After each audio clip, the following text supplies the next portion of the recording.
So today we're starting a new thing. We're trying out for the first time to have this podcast-style conversation, and I'm super happy that today, for the very first time, we have none other than Andris Brunovskis with us.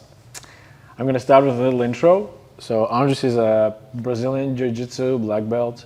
He's been a black belt for many years now. I think this year it's 10 years since a black belt.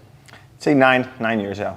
Coming up on my 10th, so yes. Yeah. Okay, yeah. So Andris is known for his really creative guard game and specifically omoplata, lapel stuff, and just relentless passing. And I mean, any tournament Andris entered, he was always among the favorites to win and always one of the toughest opponents for anyone. So just to recap the career, I think you started when you were 16. Yeah, so I started jiu-jitsu when I was 16. I started at a small gym in Midwest America in Cleveland, Ohio. And there wasn't a lot of jiu-jitsu back then in that area. Still to this day, there's not a ton of it. It's gotten a lot better. But my first instructor was a blue belt. So I was learning under a blue belt, but he was really, really passionate, and that went a long way. And it was this guy named Darren Branch. So he was my first coach. And I started with him. I then got my family moved to the West Coast, like NorCal area. So I got some exposure to higher level training. I trained with Cassio Wernick, who's a black belt world champion. I believe in 2003, but somewhere around that era, he was a black belt world champion. So I got some exposure there, training there. And I went back and forth between Cleveland and California. And then about 3 years into my jiu-jitsu, I trained at Lloyd Irvin's. I was at Lloyd Irvin's for 3 years, and that was really the beginning of me doing full-on competitive jiu-jitsu. That was a real change in the intensity of my training and just the lifestyle of jiu-jitsu. And then after that, I spent about 5 years at Atos. And then after that, I went to Legion, which is where I train now, and I've been there for a couple years. So long journey that took me all over the place. Yeah. And so your connection with Latvia. So your name is Andris Brunovskis. That's like super Latvian name. So, and your parents are Latvian and your grandparents are Latvian. Yes, yeah. So my grandparents on both sides, after World War II, they immigrated to America. And within America, there's a Latvian community where all of the Latvian Americans meet up and they hang out. It's a huge part of Latvian American culture. They'll go to Gudazas and they'll all interact and hang out in the summers. So that's where my mom and dad met. And then they met, and then they had me and a bunch of my siblings. So yeah. So, and then, so they're really immersed in the Latvian culture, and when I was really little, I was immersed in the culture as well, but when they split up, that part of my childhood kind of went away. We split away from a lot of that, especially because a lot of that's still on my dad's side. He's really heavy into that, and he moved away. And it's one of those things, as a kid, I wasn't interested in it, but now when I look back, I wish I was more cultured. Like, I wish I knew the language and I was more immersed. But yeah, it's one of those things too. Even just my name, I had like a very Latvian name, and as a kid, I wanted a normal like American name living in America. But now I take pride in my name. I love that it's different. I love, especially the S at the end, right? Oh God, yeah. That's the other thing too. Like with Brunovskis, like people can say my entire last name, but always at the S they fail. They can do the entire. Letter for letter, they get the whole thing and then the S at the end. And like my name is always butchered, and I'm at the point where I'm numb to it. I don't even react to it. So it's always interesting, like when I'm here and like when I get into a bolt, they'll pronounce my name perfectly. It's just kind of odd. I say, oh wow, okay. Yeah. I'm so not used to that. So, and jiu-jitsu was your kind of reconnection with Latvia in a way that jiu-jitsu is what brought you here for the first time. It was 2018 when we first invited you for camp. Right, that was your first time in Latvia. I didn't really think about that, but yeah, like really, if it wasn't for jiu-jitsu, I wouldn't have had the connection to come here the way I did. Jiu-jitsu just opened up so many doors for me to travel to so many places. It's just weird that like wrestling around in pajamas has gotten me to go all over the world to all these different places and get this connection. And this was one that was really important for me in particular. Just like, and I've traveled to other countries as well, but just like, I remember the first time just touching down and just looking out the window and just seeing all the forest land everywhere and just knowing that this was where like my ancestors were. It was a very different feeling. It was really exciting. And without jiu-jitsu, that connection wouldn't have happened. You know? So that first time was the most emotional one, right? I would say so, yeah. For sure, yeah. And then in 2019, you came again with John Thomas for a great camp. Oh yeah, that was super fun. And then as we try to set everything up for 2020, COVID came and of course, just went crazy. Then you went to Legion, and now after 5 years, you're back. So it's been 3 days of seminars now. How do you feel? How did it all went down?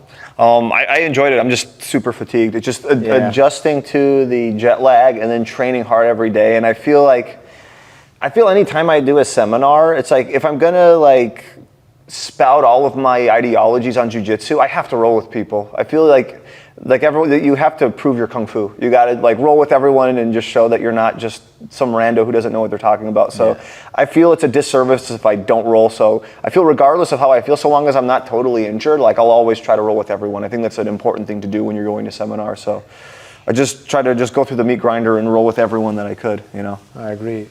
I mean, except the case when, instructor maybe is a really old guy, maybe that could be of course different, but when someone comes and just shows a bunch of techniques, it's really, and especially if it's not a competitor, when you can see footage, it's really hard to, believe, right? For sure. I feel even if it's sensible and it seems like the technique is good, you want to experience it firsthand, and I think that's, for seminars, if you're able-bodied, that's a package deal. You got to be able to show the techniques and you got to be able to train with the guys. I think it's really, really important. As we go more into technique, so one thing we've been discussing, and that's a hot topic right now, that's CLA, which is constraint-led approach, or ecological approach. How are they different? How are you experiencing that, and what is your take on that now?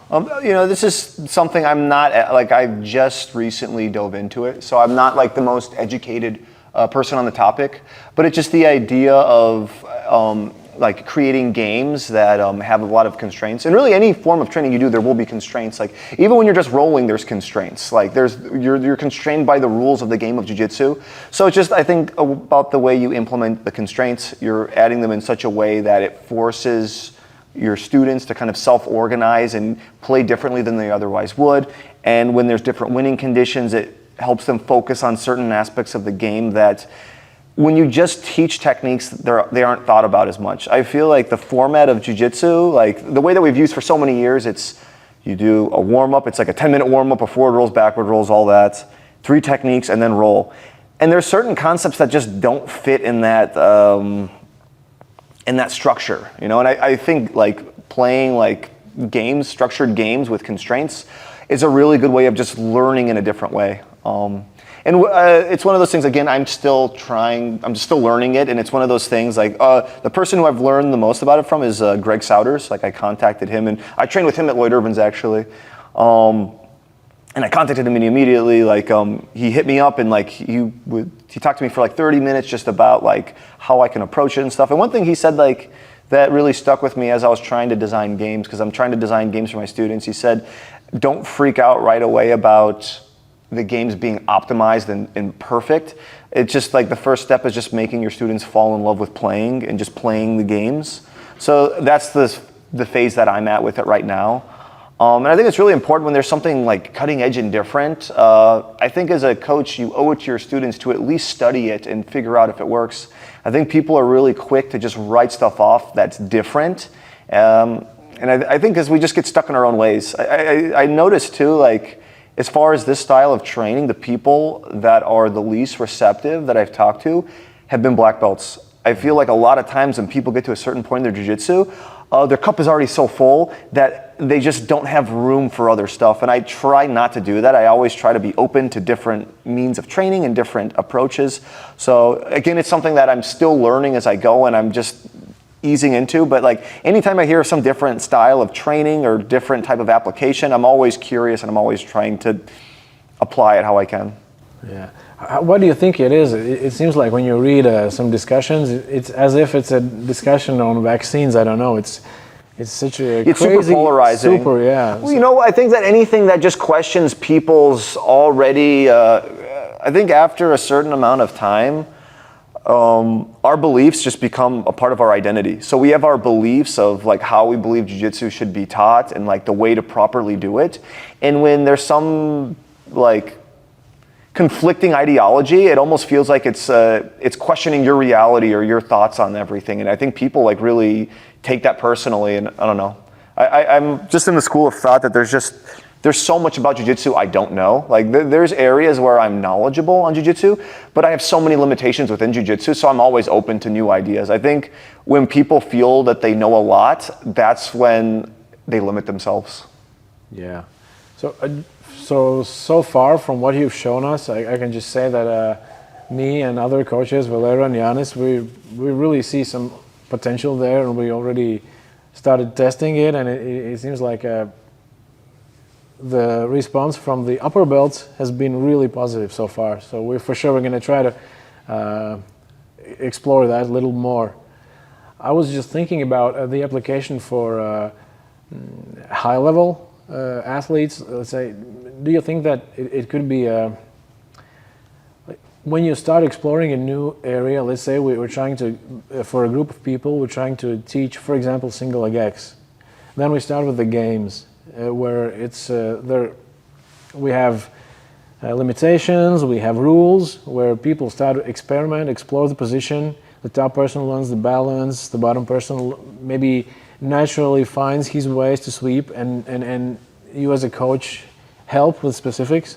But then, let's say, when someone gets really efficient in that, and if someone would go for a competition, high-level competition, would it be a good place to combine it then? Let's say when you have developed your own game, then you do like drilling to keep your game really sharp and your attack super sharp, or you would still just try to like keep it kind of like in a game manner.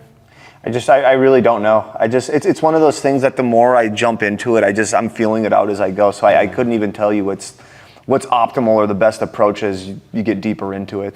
Because so far for me it seems like a really good option for people who just start to get their first steps in a certain position, or either it's sweeping or from the top. Right away when you showed these a couple of games that you've designed, it makes perfect sense, and especially for the kids classes, we're gonna try to implement that, and when we're learning new techniques. And I mean, that's the majority of people who train jiu-jitsu, right? Mm-hmm. Well, I will say, even for advanced people, I think sometimes the games are even more beneficial because you already have way more affordances. You already have all these different opportunities that you know how to grasp to. So like when you constrain certain areas, it forces you to innovate. When you already have all these options available to you, I think that there's way more room for innovation. Like a lot of times when I have set these games up for my students, I really want to participate. I want to play the games because I want to see what kind of stuff I can think of, but I can't because I have to at least, I don't try to get overly involved and try to spoon feed people answers, but I just try to make sure they're playing within the realm of the games, because always initially people get confused on winning conditions, so I'm just making sure it's all going properly.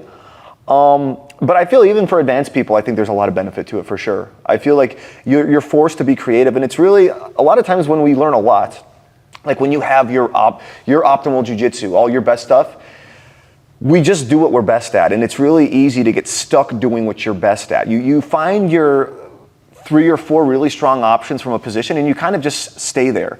But when you do training like this, where you're constrained in certain areas, you're forced to like think outside the box of what you always do, and I think that's very beneficial for advanced people as well.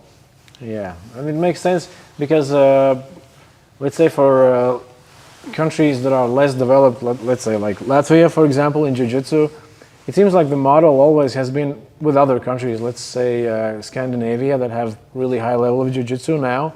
The model is that there were some people that had to go outside and train with others, like Norwegian guys like Espen. They train in AOJ. They train with other high-level Brazilians, basically, and then they came back, and then they were able to give that back to their community. But if we stay where we are and we just try to catch the techniques that other black belts show, it's really hard to catch that. I mean, if you Because it seems like the Brazilians, when you listen to old school guys, for example, the guy who kind of did the half guard first, or other guys like Spider Guard, let's say, when they talk about how they develop their game, it's really they're playing around. And they're playing around and they're finding these solutions, these sweeps, submissions, and then everyone else is just trying to repeat what they discovered in a playful manner, right? Yep. So that seems, yeah. Well, I think just in general, playing is so important in jiu-jitsu. So much of the training that I do, especially now, since I'm not really, I'm not focused on competition. I feel like a lot of times when you're focused on competition, it's all about you have your game and you're just trying to funnel people into your game. And it's all about just, you're oiling the gears, you're making sure everything is optimal, it's efficient, your timing's impeccable in this small area. But now that I'm at a point where I'm not focused on competition, I'm more trying to just expand. I'm trying to just think like, what's good for my students? Like, just trying to grasp as much knowledge as possible. And like, when you play, it just like, your creativity goes up. Like, you're more willing to try new things. A lot of times, like, when I'm in competition mode, or when I was, like, especially when a big competition was coming up, there'd be something really cool that I wanted to implement into my game, but I felt like I just have to wait for this competition to be over. I gotta focus my best stuff right now, make it really, really good. And then later I'll get to this. But now I'm at a point where it's just like I'm always in this state of play. Like, I'll have rounds where I just go aggro and I'm just trying to do my best techniques. But so often I'm just trying to play. Like, those are my favorite rounds for sure in sparring, are rounds where there's just lots of transition. Like, that's, for me, like, when I have a round like that was a good round. It's a round where me and the other person, we have this good tempo where we're going back and forth. We're moving position to position. It's not really a flow round. It's like we're going with the intentions of beating each other, but we're going from position to position. And I feel that's where a lot of innovation comes from.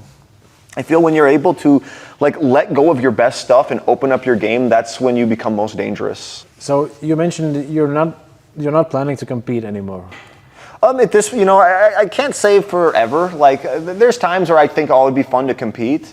But at this point, I just don't have that fire for it. And I feel if I don't have that fire and desire to do it, I'm not going to put myself through it. I feel like, so in the past, I almost felt obligated to compete. Like, a lot of me doing jiu-jitsu, I feel, was just to avoid being an adult. Like, I didn't want to go into the 9-to-5 world of like having a regular job. So jiu-jitsu was just a way of me just avoiding that longer and longer. I didn't have to go to work. I could just keep training and avoid all of that.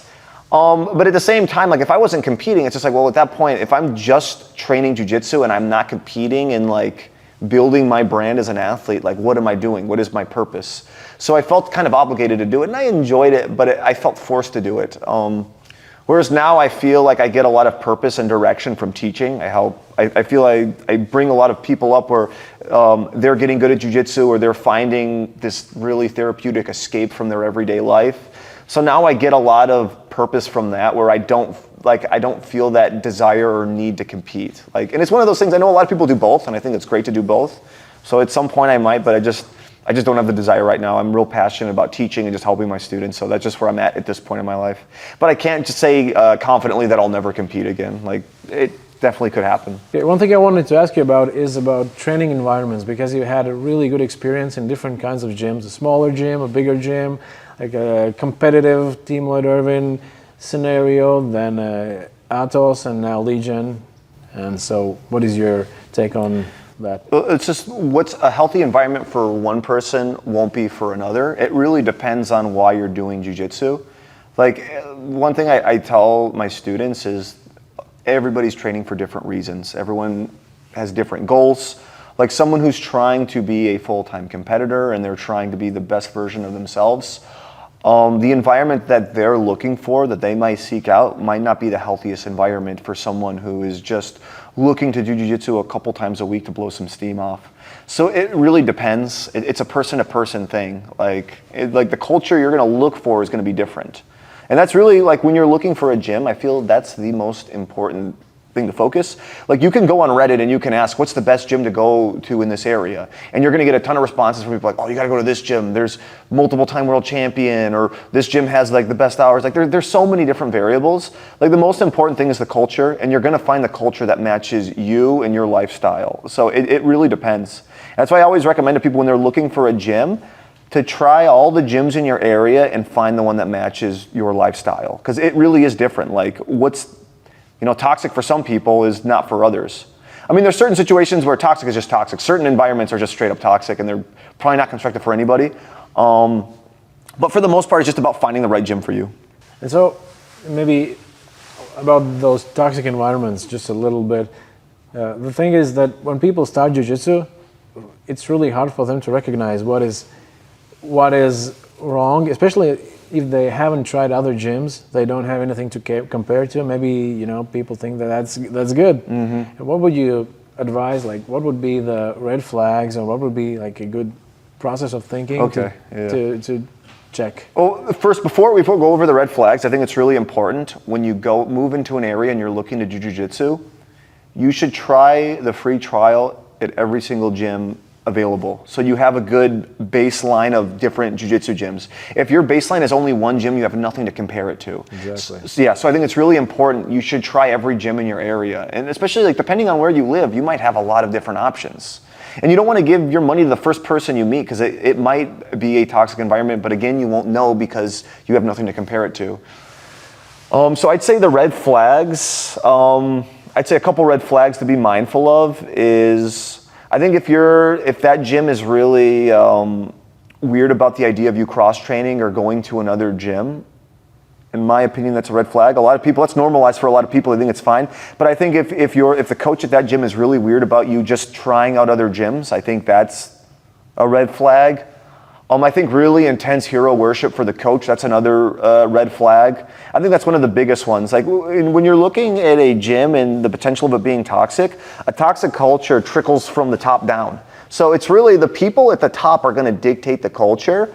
So like really being aware of just the coach and having an awareness of them is really, really important.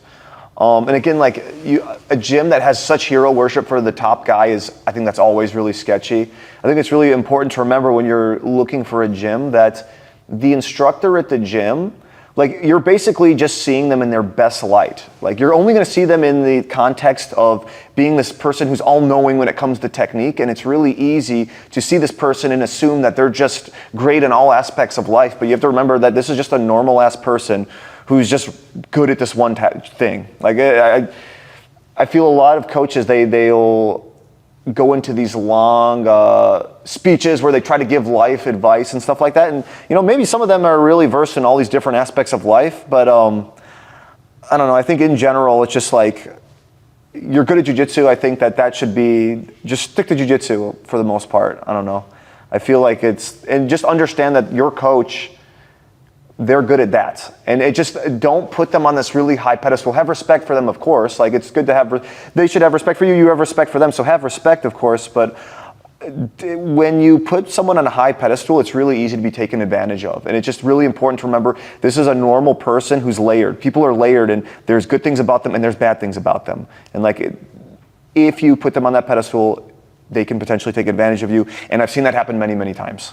And so you've been a black belt almost 10 years now. And coming up through the ranks, it often seems like when you're a black belt, then you reach the pinnacle of knowledge. But when you look back at Andris, who received his black belt almost 10 years ago, and to your knowledge today, how would you compare? Oh man, I feel it's a day and night difference. And it's not to say that I know so much now, but man, I feel like when I just got my black belt, I just understood, it's like jiu-jitsu is a game, I just learned all the rules. I understand all the rules, and I had a couple areas where I was okay, but man, there was just so limited versus where I am now.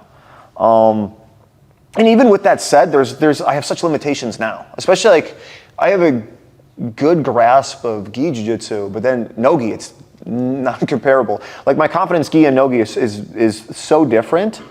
But even within, we're just talking gi jiu-jitsu. Like there's so often, even today, I was asked a question about the mirror lock. I'm like, oh, I have some knowledge in this, but this just is not a position that I'm super versed in. So it's just, jiu-jitsu is one of those things where like the more you do it, the more you realize your limitations, or at least I think that's how it should be. So there's a big difference between me now and me 10 years ago, but it's going to be the same 10 years from now as well. I think 10 years from now, when I look at myself now and then, it's going to be vast difference.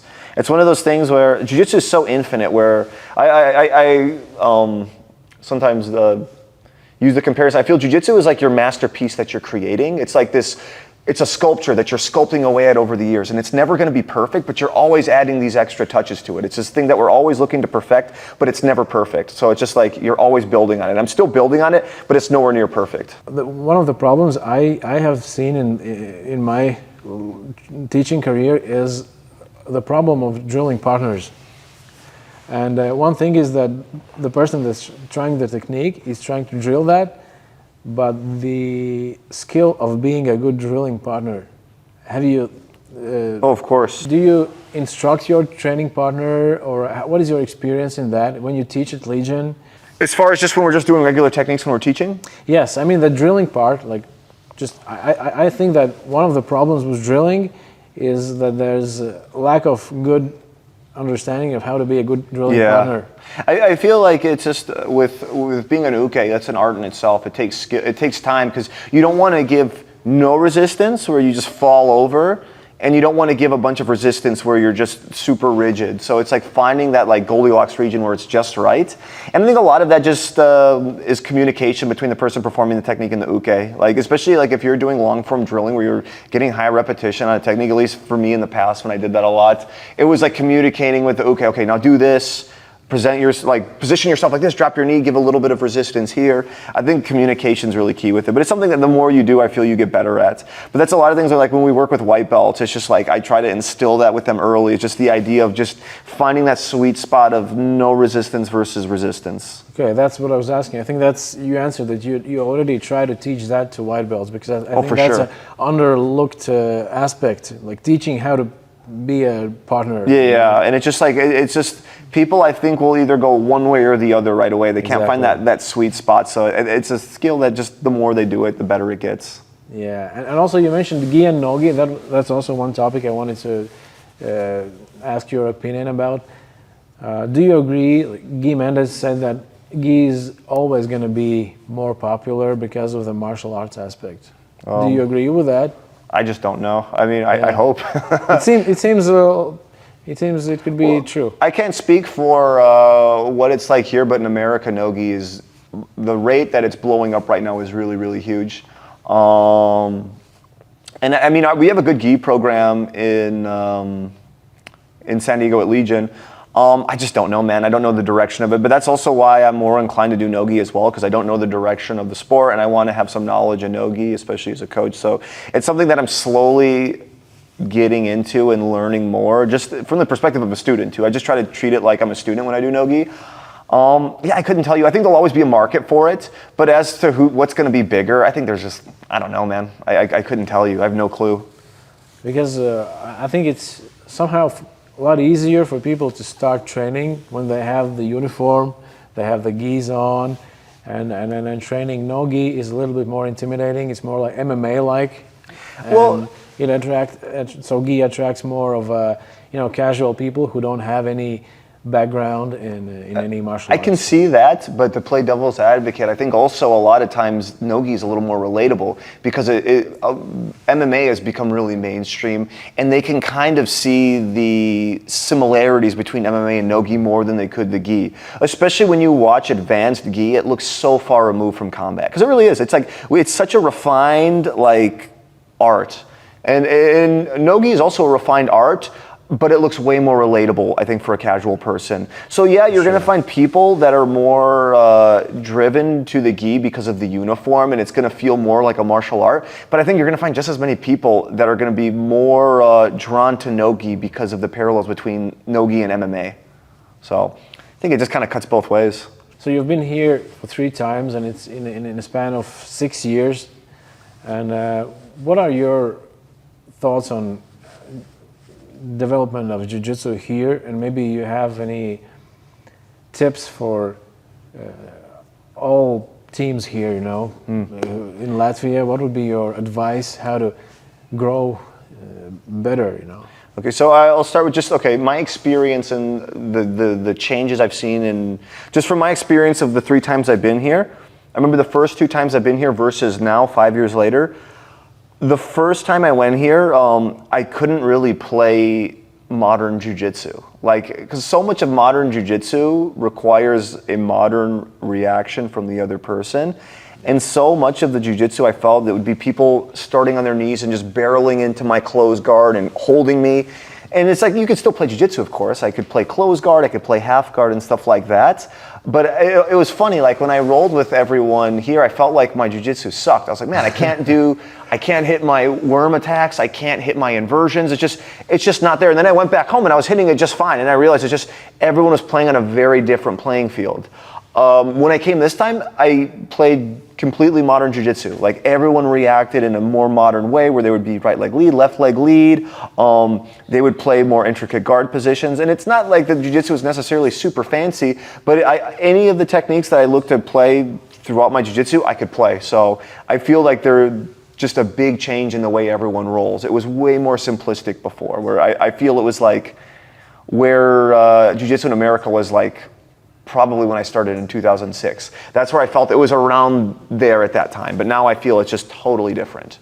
And as far as I feel the best key to success for like the jiu-jitsu growing like here, I think unity. Unity is everything. Like regardless of the gym that you train at, I think cross-training is so important. I think all the gyms in Latvia, if you could take the time to cross-train with each other, that's going to make a huge difference. If you're just staying in the comfort zone of your gym, you're not going to grow at as fast a rate. Like you'll grow, but man, it just the unity of everyone training together, I think, is going to make the difference. And I would say the other thing too, like as far as training together, is just like I feel like one thing that there's less of it now. But I remember when I started jiu-jitsu, like people had their guarded techniques, like their secret techniques. But we got to a point with jiu-jitsu where everything is online now. That like everyone puts their jiu-jitsu out there. It's super out there. Everyone shares the techniques online. Like if you look on Instagram, people are in such a hurry to share techniques because they want they just want the, what is it called? The engagement. They want the engagement. I think having that same approach of not being afraid to share your jiu-jitsu should be had here too. Like don't be afraid to share your best stuff. Like share it amongst each other and just get good together. I think that's really important. Yeah, you mentioned instructionals, and that's one thing I wanted to ask about too is, at some point it seemed like with all the instructionals that are available, that maybe the culture of seminars could die out, because who wants to see a seminar if you can just download any stuff, and especially if it's not a world champion, a super big name, that who's gonna be interested in that. But now it seems to me that the information is so overwhelming, the amount of information is so overwhelming that it actually, it's so hard to just filter the information. And to me, it seems like seminars become relevant again, because there's someone, especially if it's some specific, the instructor gives his specific view on jiu-jitsu. There's someone who has spent the time, who has gone through some this information and tries to give you that, because it seems like we've come to the other end of the spectrum, where 15 years ago there was no information, and now there's so much that to actually go through a DVD, it takes maybe a month to study some system properly. And then I think what now happens, I know friends around, a lot of people has a ton of DVDs where you just skim through and that's it, and it's so hard to learn something. And so the importance of instruction and seminars and person-to-person contact becomes relevant again with the amount of information that's available. Yep. Yeah, I agree.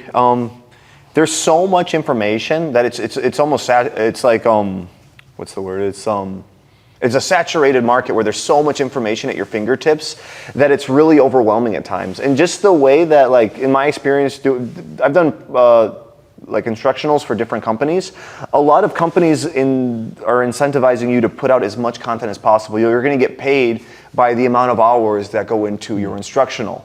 So like the people making the instructionals, like the athletes that are creating them, they're incentivized to put as much in it as possible. And it's not like they're going to put bad stuff in it, but they're going to put in a lot of filler. And it's good stuff, but it's really hard when there's like 3-4 hours of content to sift through to what's important. And I do think that there's some people, there's a select few that could do 3 or 4 hours of content and all of it is quality, amazing. There are people like that for sure. But I'd say for the most part, most people that are creating instructionals, like 3 or 4 hours of content, it gets muddy after a while. So I think one of the good things about doing a seminar is when you're trying to learn someone's systems, like the seminar is only going to be 1 to 2 hours. They are really going to put in the most essential things. And that's really important. Like you want to learn, when you're trying to learn a system, you want the base kit. You want to know the most essential things to learn.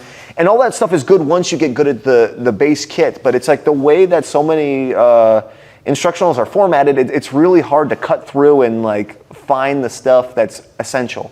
So that's what I think one of the best things you can do for a seminar. And also it's just like getting, like aside from that, just the concepts and ideas that this competitor has are oftentimes they're worth their weight in gold. Like they'll just have a aha moment or a concept that's super helpful for you to learn. So that's really good. And I think aside from that too, I think it's just good to support like an athlete that you really like. This isn't the most lucrative sport in the world, okay? It's not like basketball or anything. So I think it's a good opportunity to support someone that you, if you really like their art and their content. So it's good for that as well. Sure, yeah. And who are the names that you really, athletes, modern day athletes that you really like watching? Like we just had Worlds. Who are the guys that you really wanted to see? So it just depends, man. It's Werdzinski's obviously amazing. I think I'm mispronouncing his name, but Myram. He won, I believe, the featherweight division. Yeah, Myram. He's really good. He's super fun to watch. Isaac Doderlein, I enjoy watching. The Nagai brothers, they're both really exciting. Just man, there's just so many exciting athletes. Like they're all super fun to watch. It really just depends, man. So I'd say right now those guys are exciting to watch. All right, one of the most valuable lessons I learned from jiu-jitsu, I think one of the perspectives I've gained from it, after doing jiu-jitsu for coming up on 20 years soon, for sure I know more about jiu-jitsu than anything else in the world. And there's still so much I don't know about jiu-jitsu, which really puts in perspective how little I know about everything else.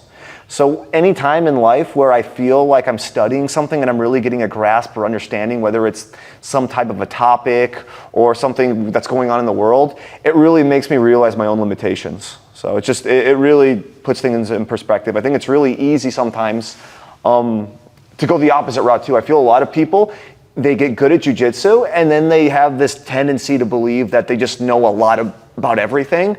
But for me, it's just like, it's so humbling to doing jiu-jitsu so long and realizing how little I know, and it makes me realize how little I know about everything else. It's kind of depressing, but it's also super refreshing.